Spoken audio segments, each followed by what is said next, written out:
Okay, so you talked about how Britannia was definitely involved in the War of Threats. That's about when it started, right? Yeah, Okay. we were just kind of like, okay, like we just kind of went around and like, hey, you want weapons, you want stuff, like what can we do? So, I guess how involved would you say Britannia was in the War of Threats? I guess. How involved would you Kind of say? like we didn't actually make I think we only made like a few threats just to kind of say like, hey, we're a legitimate country. We will fight back and kind of Gotcha. recognize us. Okay. But we never actually went to war. And we just kind of stayed like a neutral player throughout the War of Threats. Of just kind of like, hey, I'm a country. We're new, and so we're neutral. Do you want some weapon exports? We got some fine craftsmanship here. So And it was kind of more of like a retaliation. It's like if one nation threatened you, you threaten them back, kind of. yeah, Thing. And it's like we can fight. yeah, and also we would also kind of be like, hey, like we kind of publicly say like we are a legitimate nation, respect us. Gotcha. Was there any specific nations that you ever aligned with during the early days of Britannia? I would remember? probably say it used to be what was it? What was the Henry's nation? I believe one was Ireland. But the War of Threats, at least according to Rome, from the historical records, the War of Threats was pretty much split in two for the most part. Yeah, what were the two countries? The Romans and the Japanese were two of the bigger allies, and then their main enemies were typically, I believe, Britannia, Ireland, and the Portuguese, maybe. Yeah. I think Britannia and Ireland, you two were mostly allies for the most part. I can't remember. I think who was the leader of Ireland? The Hiram. Oh yeah, then in that case, yes. Yeah, so Ireland was your main ally during the Yeah. Threats. Gotcha. Okay, so you were definitely involved in the War of Threat. So how about after that? Do you remember anything after that? Yeah, I remember during the War of Threats, I became a great alliance with Ireland, but then Ireland actually started feeding a lot of Britannia's kind of vulnerabilities, So kind info. of So they info to Japan, and so it was like a betrayal per se, Gotcha. and so. Since in the War of Threats, I asked the Japan if they wanted any weapons, and they were like, no. We got our own weapons, and I was like, well, we got like really high quality weapons, and they really denied us, and so it was kind of like, okay, we do not want to ally with Japan because they just do not have any care for our weapons, and our craftsmanship. No business, no ally. Exactly, and so that's kind of what So we were.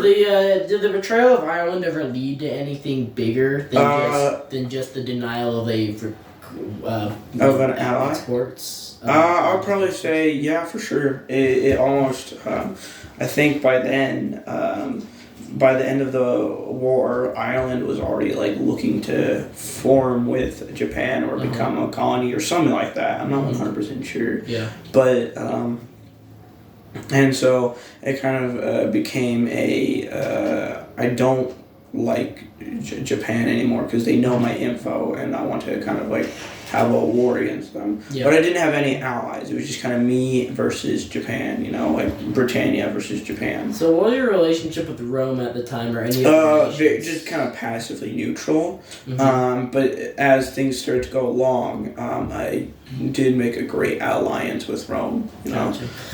So according to Roman records, after the War of Threats, so you said Ireland betrayed Britannia, so they switched to Japan's side. Yeah. According to Roman records, that's about when the first war happened. So that ended the War of Threats. The first war happened, and that was the first physical conflict of Koka. Do you remember that? I do. I don't think I was there for it, but I did. No, you were. I'm trying to remember. Was I there for it? At least according to Roman records provided by the Japanese, this was right after the War of Threats. So pretty much, according to the Japanese, they attacked Britannia. So they attacked their land. Like they went in, attacked. They came in with Japanese forces, Chinese, and the French. I do remember that. Yeah. And apparently they launched an ambush of sorts, according to them. Yeah.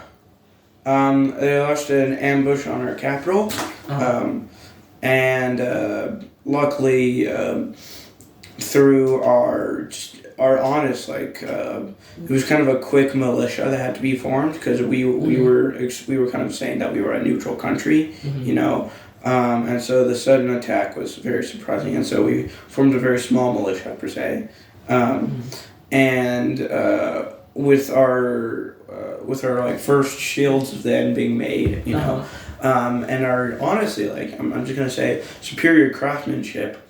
I honestly believe I was able to fend off Britannia, and as later was able to fend off the invaders. Yeah. Britannia wasn't sure when they would return, and so that's when we really started looking to get a proper 100% army formed. Gotcha. So Britannia fended off the invade. So what you're saying is the ambush wasn't successful for the Japanese. So Britannia was able to fend them off and continue. And from then on, Japan was an enemy of Britannia. I wouldn't say from then on always, but not a close ever ally. Then at that point, they're definitely an enemy of Britannia. Yes. Okay, so according to Roman records, since Rome has the most records, I keep saying Roman records, but that's only because they have the most. Anyway, makes sense. Anyway, according to them, after the first war, Britannia was sort of a neutral party. After that, is that correct? Yeah. We were after the war, we were just kind of neutral, and we were just trying to figure things out in our own country, and we were neutral with all countries. So after that, the Sokuji, I can't say it correctly, but it's pretty much the Japanese Civil War. Were you aware of that? Are you aware of that? Yeah. So you were. I was aware of that. What was your reaction to that? Did you ever take action against Japan in their vulnerable state, or did you just kind of not do anything? We didn't do too much. But what we did try to do is we try to make we try to as Britannia we try to talk to members of Japan and also the Japanese states. Yeah, the Japanese states, and we're trying to split them up, create further war intentions. But we never actually participated. So more of a propaganda. Pretty much a propaganda war. So and then after that, according to Rome, the TFOA was founded after that. That's when the Japanese states reunited, right? Yeah. Do you remember this? Yeah. Okay. So the Japanese reunited into a federation, TFOA, the Federation of the Arrow, and the TFOA war began between Rome and TFOA. You remember this? Yes, I do. So what was Britannia's mindset during the war? From your knowledge, did Britannia ever participate in terms of ever intervene, try, even think about it? What was the mindset? Yes. I guess. What was Britannia thinking at the time? First, we purely at first, we were thinking money making opportunity. Let's go to Rome. They're a country we really haven't had any salty things with, and they're I wouldn't say new country, but they're new to us, and so Rome's the oldest actually, but yeah. Well, they're new to Britannia. Yeah. And so, we try to be hey, do you want any weapons? Do you want anything? How can we boost your economy so we can boost our economy? You know? But then, as the war went on, we were we were trying to get more focused on the end of TFOA, because they had kind of ambushed us before and Oh, caused many So problems. Britannia was trying to use this opportunity to help Rome out, destroy TFOA because they were a thorn in your side back in the day. Yes, Gotcha. for sure. Okay. So after the TFOA war, I believe so. The TFOA war ended with the Athenian conflict. I can't imagine Britannia is familiar with that. We were Correct me not if I'm wrong. participating at that time. Okay. We were not in that area at the time. So never even heard of it. We heard of it, but we were not a big participant. Yeah, of it, hardly at all. Britannia, according to Roman records, was never even participating in the event. What do you know about the Athenian conflict? I guess to your knowledge. I'm trying to remember. It was some other country was either. Was it a rise up or maybe a rebellion or a new country was formed? It was a Roman rebellion in the province of Vassos. Yeah. According to Rome. Yeah. It was a rebellion of Rome, and Britannia was not at all involved, so we don't know this part of history. According to not according to Rome. Well, yes, according to Rome. History. The Athenian conflict was pure propaganda. So pretty much what happened was Rome created fake Athenians, went to TFOA and said this happened. Like the Athenians, which was a revolt, they're trying to create an empire. They're settling your lands. We need to bring armies out to deal with it. So what happened was that TFOA and Rome brought armies out there, and then TFOA was ambushed by French troops, and then Rome finished off the rest. So that caused the collapse of TFOA and the rise of the Fardonian Empire. Yeah. From then... sorry. I completely... We gotta backtrack a tiny bit. Go ahead. Before the Athenian conflict, the raids of Rome. Siege of Beda. You remember this? Yes, I do. So according to Roman records, the TFOA, between you and TFOA... You made an alliance to where if one went to war, the other went to war with them, no matter what. Yes. So, do you remember why that was made? Because, like you said before, you were like enemies with TFOA for a really almost your entire history up to that point. Why did you make the alliance? I guess. Or do you remember anything about that? Because first of all, we were hoping to. Rome was making threats against Britannia, and a lot of heated conflict, and so I couldn't rely on Rome as an ally, and so I had to go to whoever had the most bad history against Rome, and so it was TFOA. They had the most wars with Rome, and we were like, look, it's been long enough since our last conflict. I think we have a bigger enemy here, Rome is very powerful, So Rome was threatening Tuscan nations for exactly. expansion. Okay, so you just kind of banded together to feel safe. Yeah, and also what Britannia was really hoping to do is to get the two countries to start fighting alone amongst themselves without Britannia intervention to start fighting a war. So then, firstly, Britannia could, once again, our economy is based off of weapon exports, but then the two countries would be weak because they have fought against each other. So it was and then we wanted to... time of expansion or... take a time of an expansion for Britannia, Gotcha, so just kind of using it to your advantage. Alright. So pretty much the goal here was to weaken Rome. So the goal was to get TFOA and Rome to fight each other to the point where they're both weak enough to where Britannia could sweep in, take what they wanted, and then become the ultimate powerhouse of Koka. Maybe not the ultimate powerhouse, but definitely a big nation. A big nation. A so bigger, better improved nation. Okay, so according to Roman records, however, Britannia was involved physically in the second raid of Rome. Yes. Was there a reason Britannia came down? Well, first of all, because TFOA had started an attack, and so by our rule, if one nation attacks, then the other has to. Right. And also, Britannia wanted to show a force to Rome that we would retaliate if you keep making threats and if you invaded, you know. And so our group came together. A small British or Britannia mercenary group, and also some help from TFOA, some soldiers there, led a small party / raid against Rome.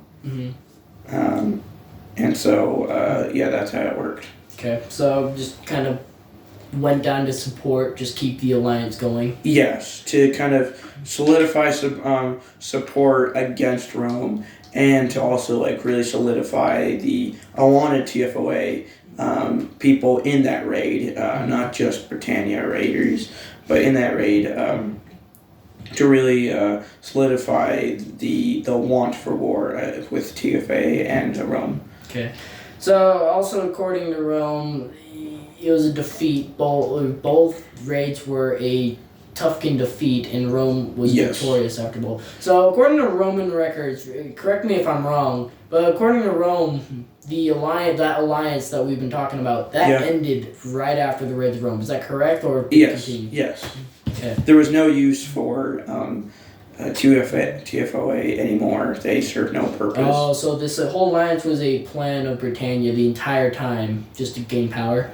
And roughly so. And then after the defeats, they're just useless. Yeah, because TFA would not want to go to war any further. They wimped out per se. They did not pursue the raids of Rome anymore, and so we felt like you offer us no value as an alliance, you know. Okay, so after the Athenian conflict, like we were saying. Yeah. Rome decided to get revenge on Britannia by invading Britannia itself. Remember this? Yes, I do. Okay. So, according to Rome, Britannia immediately surrendered. Is this correct? Almost no retaliation at all. Just kind of I wouldn't say laid down their arms, but more just kind of just let Rome come in. More like, and just no conflict. Well, the reason for no conflict is because... So what I'm saying is correct, however. Yes. Okay. Pretty much. The reason for this is because Britannia had gone out of a big area of inactivity. Like, we were just neutral. We didn't really do anything. Our economy wasn't being used, per se. And so Britannia was in a weak spot? Yes, for sure. We had we were not prepared for war at all. Okay. We had no idea that war would happen, you know. And so suddenly the Roman attack was just out of nowhere. And a response could not be formed quick enough. Yeah. So Rome left, according to them. So no land was taken. They kind of came in and then just went back out. Yeah. According to them, some TFOA diplomats convinced Rome to not settle in TFOA. So Rome, and this was during the Fardonian Empire, the rise of the Fardonian Empire. Yes. Rome purchased land from Britannia. Yeah. Okay. And then also, according to Rome, another conflict between Britannia and Fardonia happened over border disputes. Expansion. So, tell me a little more about that. Like, according to Britannia, who instigated that? Who started it, and where was the borders, and what was the conflict? Just tell me more about the conflict, I guess. The conflict happened because of a statement made by TFOA on where the border sat and lied. And Britannia thought that the border was unfair because the statement had never become apparent before, ever. And it assumed that TFOA's border was much larger and bigger than Britannia's borders. And so they were kind of overlapping all of their claims, you know. And diplomatic solutions tried to be tried, but it really didn't work. TFOA would not let off. 2FA. According to TFOA, however, this is just according to TFOA. According to TFOA, you guys made originally, according to them, you guys made a boundary between Britannia and Fardonia / TFOA, whatever, on the road, on a road, right? Yeah. And then according to Fardonia, Britannia claimed it's like almost, I wouldn't say annexed, but more of claimed that they already owned land all the way. You know what Trump Rock is, right? Yes. Yeah, they claimed Rock. all the way up, you guys claimed all the way up to Trump Rock. Yeah. Yeah, according to them. And then what you're saying is Britannia already owned that though, correct? Yeah, or there was no such border disputes beforehand. It seemed like Fardonia or TFA was to Britannia. It seemed like the two borders, we met in the middle, like a fair state middle, between the two countries. But Fardonia or TFOA was like, no, it's not in the middle. We have more land than you, and so that's where Britannia got agitated because it felt like a wanting of or claiming of Britannia's own land. Okay, so Fardonia started the conflict, correct? Yes. Okay, so they were... By making outrageous claims into Britannia's territory. territory. According to Fardonia, they planned an invasion, but it never happened. Do you know what prevented that invasion? Was there, anything else that happened? So by that time, and because of a long time of inactivity since the raids of Rome, Britannia was like, hey, we were just kind of like, we're just kind of an improvised, hey, Rome, it seems like you're kind of, you're in a slight disagreement with Fardonia on something completely different. But we do just want to say, like, if war breaks out, then would you like? We will support you. We'll give you weapons. We'll give you mercenaries, soldiers. In return, if Fardonia crosses over Britannia's borders, will you help defend? So this time was this when Britannia sold land to Rome? Yes, roughly at that time. A little bit like afterwards. Gotcha. Yeah. Okay, so Rome prevented any physical conflict. So what you're saying is Rome, in agreement to buying the land, if Fardonia invaded Britannian land and expanded it, then Rome would intervene to defend it. So it's a defensive alliance between Britannia and Rome. Yes. Okay. Yeah. So, do you remember any other events after the border conflict? Let's see. After the border conflict, there was, I'm trying to remember, I feel like there was one more thing that happened between Fardonia and Rome, but I'm not sure exactly what that was. It wasn't a conflict, but just the saying of conflict or threats or something like that. So just more conflict between Rome and Fardonia. Yeah, they've always been kind of rivalries, and Britannia, I like to think of it, we just kind of sat in the middle, taking whatever side best suited us and made us the richest, Oftentimes we were a neutral country that would go to war if provoked. Gotcha.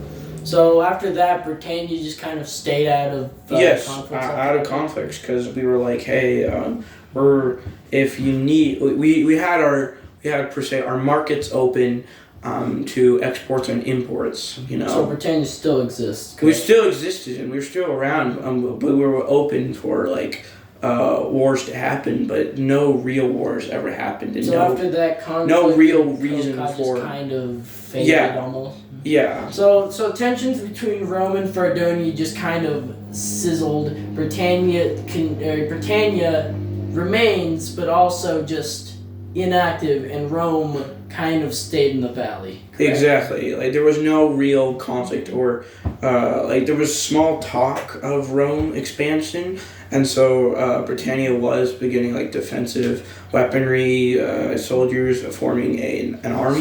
So but Tuskens, including Britannia, always feared the invasion, Roman invasion of Tufka?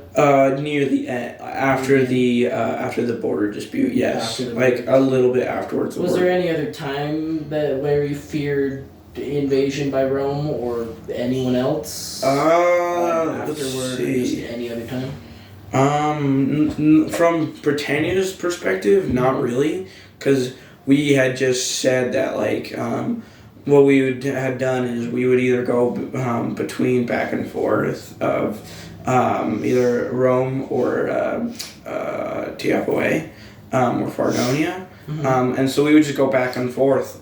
Since we had mainly been a neutral country and we hadn't actually gotten into too many wars with Rome or TFOA, we were able to kind of make, like, if anyone threatened Britannia, then we would just alliance with two of either of the largest organizations or countries. Rome or Fardonia. Yeah, and so then... So again, Britannia just became its own mercenary state, whoever paid the highest price, kind of? Yes, exactly that. And also, kind of something is, we oftentimes felt that, I feel like Britannia lasted so long and was still a country unconquerable, because we were just neutral most of the time. And so we were able to go to whatever, since Rome and TFOA or Fardonia had such a big rivalry, is if either country threatened Britannia, then we would just go to the other one or their enemy and be like, hey, do you want to have a chance to kick or to defeat the opposing side out? And so that oftentimes worked for Britannia, because we were just able to be like, look, we will give you stuff in return for help and defense. So just more mercenaries and weapon exports and all that? Yeah. Okay. All right, that's all the questions I have. Thank you for your time. Yeah, any day.